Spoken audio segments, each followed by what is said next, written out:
ఈరోజు మా అత్తవారి ఊరండి, ఇది మా అత్త వాళ్ళది. ఇక్కడ మా ఇంట్లో, మా సొంత ఇంట్లో నేను చేస్తున్న వంటలండి. ఈరోజే వచ్చాము ఇక్కడికి. మా అత్తవారి ఊరండి ఇది. మా మామగారు ఉన్నప్పుడు కట్టించిన ఇల్లు. మొన్నటిదాకా నేను వీడియోస్ పెడుతున్నది, నిన్నటి దాకా వీడియోస్ పెడుతున్నదేమో అక్కడ నెల్లూరులో మేము కట్టించుకున్న మా సొంత ఇల్లు. ఇదేమో మా మామగారు కట్టించిన ఇల్లు అండి. ఈరోజు నేను ఇక్కడ ఏం వంటలు చేస్తున్నానో చూపిస్తాను రండి.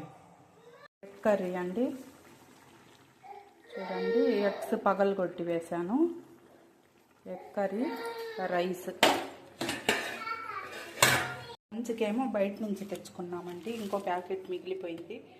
రైసు, రసము, పప్పు, వంకాయ కర్రీ, పెరుగు అన్నీ ఇచ్చారండి.